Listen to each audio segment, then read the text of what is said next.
Bonjour, je m'appelle Laurence et je vais vous raconter deux anecdotes et je vais vous laisser deviner laquelle est la fausse et laquelle est la vraie. Voilà. Alors, la première anecdote, c'était il y a environ une quinzaine d'années. J'habitais près du métro, mais dans un quartier un petit peu chaud. Et j'avais une amie qui m'avait offert pour Noël un très très beau sac Chanel qui vaut très très cher. Et bon, évidemment, je ne le mettais pas souvent, mais un soir, je sors à l'opéra et donc je me dis, bah tiens, c'est l'occasion de porter ce joli sac Chanel.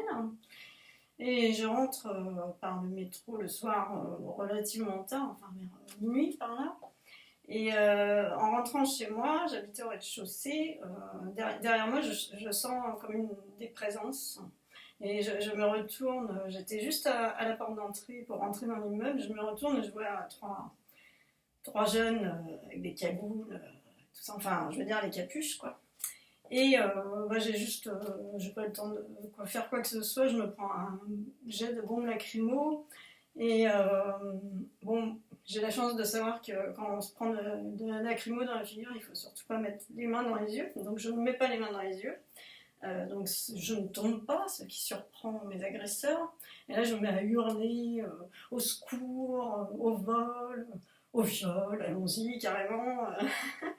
Et je vois mon voisin d'en face. C'est une famille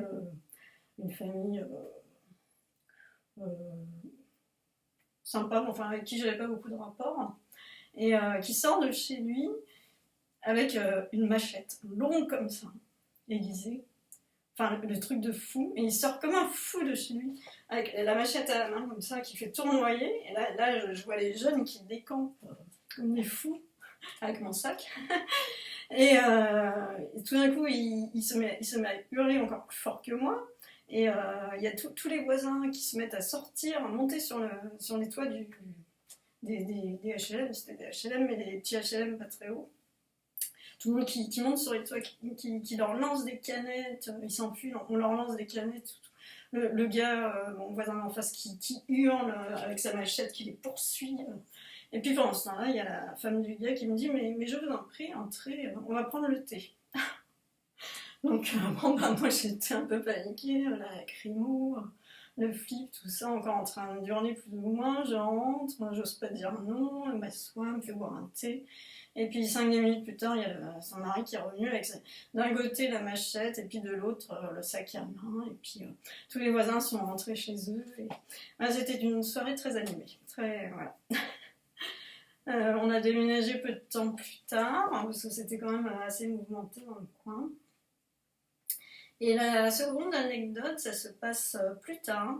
On a déménagé dans un coin plus tranquille où je me suis mis à écrire des romans, parce que je me trouvais bien dans cet endroit, et puis j'ai concrétisé un rêve que j'avais depuis longtemps. Donc j'ai écrit des romans, puis je les ai auto-publiés, puis j'ai commencé à avoir pas mal de lecteurs qui me suivaient. Et j'ai été invitée dans un petit salon dans le sud de la France. Et donc du coup j'avais pris un hôtel pour rester le soir. Et donc j'arrive l'après-midi, il faisait très très beau, et je décide d'aller me promener. Et je vois là un petit parc sur les bords d'une rivière tout à fait charmante. Et donc je commence à me promener assez longtemps parce que j'aime bien marcher. Et au bout d'un moment, je me rends compte que je suis perdue. Et donc là, bon, je commence à marcher un peu plus vite. Je marche. Et puis il y avait de la nature. Et puis il n'y avait pas de panneau, il n'y avait rien. Et oula. Donc au bout d'un moment, je commence à flipper un petit peu. Et donc là, je commence à faire le 17. Ils me répondent ok madame, vous êtes du coin. Je dis bah non, je suis pas du coin, vous êtes où? Alors, je dis bah je sais pas, qu'est-ce qu'il y a autour de vous? Des arbres, de la montagne, une rivière. Ils disent bon bah écoutez, si vous savez pas exactement où vous êtes, on peut pas vous aider, donc continue à marcher, et puis vous allez peut-être tomber sur quelque chose. Alors bah je marche. Je continue à marcher, c'est très très beau. J'avais arrêté de prendre des photos parce que du coup j'avais plus qu'un but, c'était d'essayer d'arriver quelque part. Et puis au bout d'un moment, le soleil commence à tomber. Bon, je redouble, je marche, je cours. Et puis, au bout d'un moment, j'arrive à un château qui était sur un promontoire comme ça. J'ai appris plus tard que c'était le château de Villeneuve-Loubet. Et je savais plus quoi faire, donc je rappelle de 17 pour leur dire que je suis devant ce château, et puis ça répond plus. Je pense qu'ils étaient partis. C'est pas le genre à faire des nord-sud dans cette région. Et donc là, donc du coup, je me suis dit tout d'un coup, je vais sonner, quoi. Enfin, je vais essayer de rentrer. Et, donc je suis arrivée devant la porte et effectivement il y avait une espèce d'interphone, donc je sonne à l'interphone et puis là il y a tout de suite quelqu'un qui me répond, donc j'explique que je suis perdue et on m'a fait rentrer et j'ai été très bien reçue, on m'a donné par le majordome de la maison.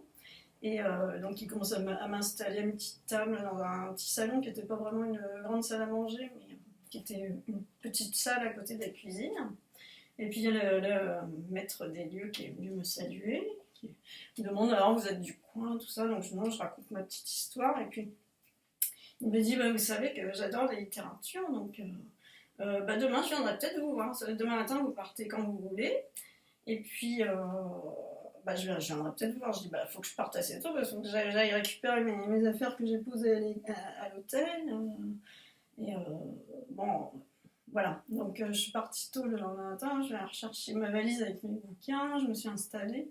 Et effectivement, le lendemain, le monsieur qui était le châtelain du coin est venu me voir à mon stand et il m'a pris tous mes bouquins, je lui ai dédicacé. Voilà. Bon, donc du coup, je vous laisse deviner laquelle des deux histoires est la vraie et laquelle est la fausse. Merci de m'avoir écouté. À bientôt.